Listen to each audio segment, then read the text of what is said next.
What's going on, guys? Thanks for watching again. Make sure you like, subscribe, share me around on social media. TK's Garage 405 on Instagram, YouTube, and Facebook. So, gonna talk about a little bit of Street Outlaws stuff here again today in one of the previous videos I just made about a week ago here, and kind of getting your guys' input on it, and we'll go from there.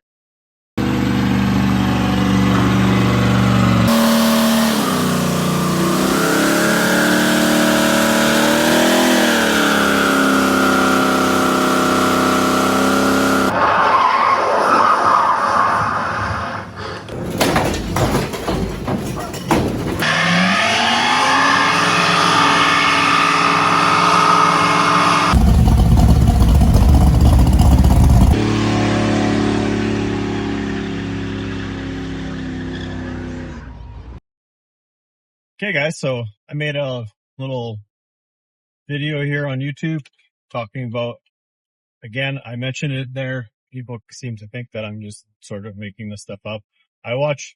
For starters, I watch everybody's YouTube channel, pretty well everybody's. I mean, as much time as I allow, but I 100% keep up on Murder Novas, 100% keep up on Big Chiefs. I watch the Slim XYZ channel where she's on the up and up on a lot of this stuff too. I watch the MPK live stuff for the bulk of it anyways, right? And so I see all these guys talking about this stuff. This isn't me making this stuff up. So let's address some things here. First of all, people are saying in the comments, Dana White didn't buy Street Outlaws. He has nothing to do with it. He didn't buy the name. He didn't buy the franchise. Didn't buy whatever. I'm just, again, going off what other people have said. Again, go watch those guys' feeds. Like, Vernon Novo's the first guy to say it. I think Lutz had said it. Boosted had said it.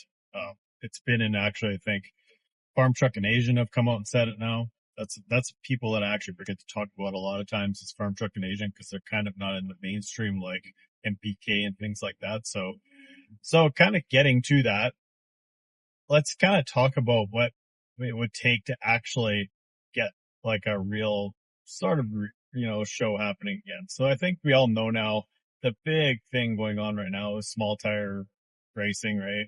Street racing, drag strips that are kind of sketchy. If anybody just watched the War in the Woods there, I mean, there was like a crazy amount of cars there and crazy payouts. It took from like morning until 4 or 5 in the morning the next day to finish the racing because it's like just there's so many cars now and the payouts are something crazy. Like I think the small tire payout was like 22 grand, which is like if you won that, that's pretty impressive, right? And that's pretty impressive for a track like that to get those kind of numbers together. There's people driving from Texas and Oklahoma and like all over really the US. So obviously this small tire thing is getting really hot. Another one that was kind of interesting that I thought, and I've said this for quite a while now, the 26-inch class, that's something that I personally haven't really seen too much of, like just kind of watching around, but it's slowly kind of creeping in again.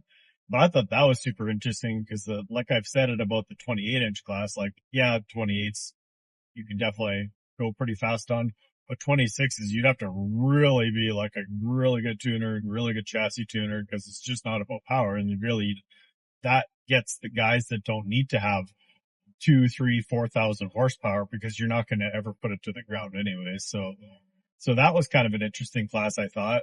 I don't know if the Street Outlaws type, show or guys or OG guys or whatever would ever kind of end up in something that small of a tire, but definitely 28s.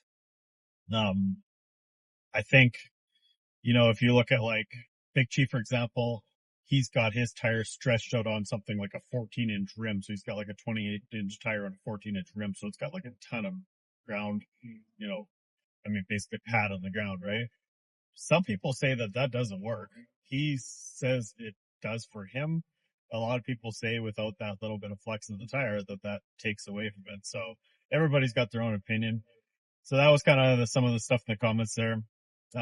Some of the other things people were talking about, like, they don't think there'll ever be a show again. They're like, like I said, Dana White didn't buy it. There won't be a show again. There's pretty much everybody a lot. And even, even though OG guys have talked about this, there's always a rumor going around about like, Well, it's basically like it's dying.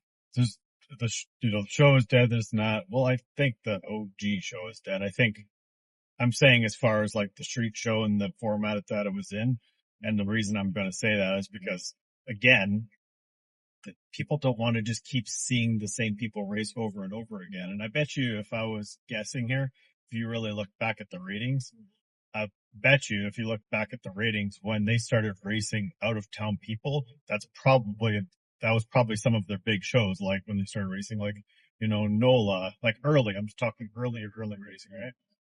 One guy commented, people don't want to see the same old racing, and I kind of agree with that. I don't think that people are looking to watch like the same show. I don't think the street show. I think it did okay actually, because I do remember Slim XYZ there talking about the ratings or whatever there, and it was still doing okay considering what sort of field it went into. I think the I think when they actually went to like the real cars, like when they were racing like Sean's 55 and stuff, like later on, like the very last show there, I think that was something that was completely kind of different that people weren't expecting. So people were interested in it because it kind of went back to roots. And, again, look at the comments. A bunch of other guys were saying people, they need to make something that the average guy can relate to. And that's how this all started, right? People were interested in it because they looked at those cars. And, honestly, in the first earlier seasons there, maybe it wasn't filmed as well, or they just didn't portray it as well, or whatever. But they kind of had some interesting things there. Like, if you kind of remember in the first season, they had things like they were showing you like how many mile an hour they were going, for example, or whatever. And so it was kind of like, how fast is that guy going? And if you look at that, like, say, compared to now, again, I'm just talking people in the comments, and it's sort of things I've already thought about, but people are like, well, they're kind of talking about numbers or whatever, and, they're telling how fast they go anyways or whatever. Why don't they light up the boards? I can see again, like 2/10 or something at that level is like a big deal. And if they tell how fast they're going, it could be an advantage for a competitor. But I mean, they would probably be an advantage for somebody that's like really significantly slower because then they might really take a chance to jump if they know a guy's like, you know, let's say not hundreds, let's say like, because I know for a fact there's guys that are 3/10 probably behind the fastest guys, probably more even. I bet you there's some of those guys that are. I wonder if they even if they run into the threes. I'll bet you it's few and far between. Like because it seems like some of these guys are just getting gapped at MPK. So there's that too. So I mean, how they would address all of that kind of stuff. So I don't know. I mean, maybe it needs to be more of street trim or, maybe there needs to be rules on like whatever you want to go. I don't know if they're going to do that kind of stuff.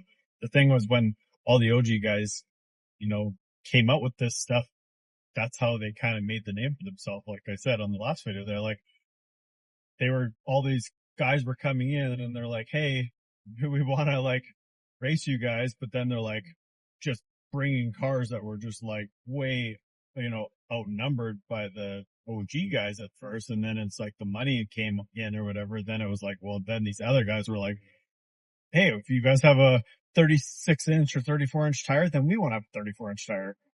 You guys want to have like whatever the 481X, we want to have that. And so then it started being, a lot tougher to compete. And it was more of like an actual tuning game, like I'm kind of talking about. And so a lot of people think that the street show went away because Ryan Fellows passing away there I think it was Las Vegas there, I believe. I'm not even honestly super up and up on that, but I believe that's where it happened. But I don't think that really is part of it. People die all the time in sports and things like that. I'm not discounting that, but I'm saying like, I don't think that was, the new head honcho of basically Discovery kind of wanted to kibosh it there. He didn't see any interest in it, it sounded like, and that was kind of why I didn't continue. But I do think I've talked about this again in the past, like maybe something like a pink style show, or maybe they could do something like that, but maybe more on the street. And I think one of the really neat things that they did at one of the races there was then they were racing and they were making everybody move. Like they were like doing a pass, moving 100 feet forward or, 20 feet forward or whatever it was. Right. And then they just kept moving. I think that was Nebraska, if I remember right, when they were doing their mega cash days or whatever it was there. Fastest in America, maybe it was. Anyways, when they were doing that, they were like moving the starting line. And I think that would make it more interesting because, like, if they're going to go to a road like Okima, I mean, everybody that's actually like a real street racer will knows this, sailed around Oklahoma or whatever. Okima Road is like a racetrack, right? I mean, it's like a drag strip. It's doesn't take long for it to come around, and that's even some other guys from other states or whatever say the same thing. That's probably the fastest road, or definitely one of the fastest roads in the U.S. So if you put them on a street like that, that kind of makes it that again the money's gonna win, right? But if you take it to like bare concrete or bare asphalt, like you saw in the early seasons there when they started racing JJ's crew and whatnot there. JJ's crew was really good on asphalt, and the 405 guys didn't really race on the asphalt, so they didn't know how to compete with that. So that kind of mixed it up a little bit. But I always think, like I said, it's interesting if they could just move that starting line, for example. Maybe it's a 28-inch tire, and every race or depending on how many races there is, but maybe every fifth race or whatever it is, whatever they can kind of figure out so that it doesn't start getting too much rubber down and making it an actual challenge for these guys to get down, and maybe the surface changing a little bit and really having to like put that tuning time or thinking time to the power or whatever chassis and things like that. Maybe that would be a better way to actually, make it a more even space, right? I think most guys struggle, I mean, there's guys probably whatever, but let's say like a low 5-second pass or something like that, like on a pretty much virgin road is probably, it's pretty, pretty competitive, right? There'd be guys, there would be more average guys that could probably compete with that and kind of give everybody that little fair chance again, maybe to think that they could compete, and whether or not they could or not is another story. But I think that might bring a little aspect in there that people could think that they actually have the ability to afford. Front row seat to Horton TV, front row seat to Justice Georgia. That's funny. But anyways, but I think that's what something like that would be pretty cool. Like I said, I don't think anybody would agree to go 26s. Maybe, I guess, if they were going to do like street cars on 26s, like Murder Nova's, like say, 55 or something like that on a 26. Yeah, maybe, some of those guys. I know there's like radio racing is kind of, make a comeback, but that's kind of not what these guys really do. And I think that's the thing is like people want to see them racing on a street, right? Street or a highway or a road or whatever. I don't think in say like a show aspect or like a live stream, if they were to invite other people out from other states or whatever to race them, I don't think doing it as like a track racing thing would be that interesting for people, because that was the whole thing that got it, interest back in it, was that they were racing on like real roads. So, even the Okima road there or whatever, like there was the huge bump in the road. Everybody would like be like, oh, forget the left lane or whatever. We're like going over this huge bump all the time or whatever. So they had to kind of account for that, right? So even though they could go pretty fast down that road, there was like some little challenges or whatever too. But so I don't know. Let me know what you guys think in the comments. Like I said, I think it's something that people are kind of still interested in. I mean, you look at I'm just an average guy and I'm talking about this stuff, and I'm talking about, obviously, like I said, things that not this particular video, but in the last video, talking about things that they've already said. I'm not making this up. This is something that I'm just bringing up for the fun of it. This is what all these guys have already said. So like I said, it's interesting that there's like so many views on it, and people are obviously interested in to see what's going to happen. And like I talked about, like even there's the guys like Kamikaze, for example, like he hasn't been part of the scene for a long time. Like as far as really like he came up for a couple little things, but he hasn't really been mainstream. And I know it costs a lot of money. He's been building a car. But why would he be building a car for no reason? It doesn't make sense, right? So he'd probably be some sort of competitor on like a small tire or whatever. Like I said, I mean, there's a lot of guys, even like Farm Truck and Asian, they only have like a big tire truck, obviously, right now. But maybe if the right situation was presented to them, maybe they would buy or build or whatever, a small tire car or whatever, because they're always down for racing, but it's just a matter of like having something that would be within, again, the realm of them. Like, that's what happened, right? Everybody got too fast for them. So it didn't really, for them, it was just longevity. Well, they just couldn't keep up anymore. Like, they just weren't fast enough, right? The cars got so much faster so fast. So anyways, let me know what you guys think in the comments. Like I said, I'm kind of interested to see. It's kind of funny. There's so many different mixed opinions. Some guys, think one way, some guys think another way or whatever. But, if you guys saw something that you think that I missed or whatever, then let me know. And like I said, make sure you like, subscribe, share me around on social media, TK's Garage 405 on Instagram, YouTube, and Facebook. And I'll catch you guys on the next one. Thanks for watching again.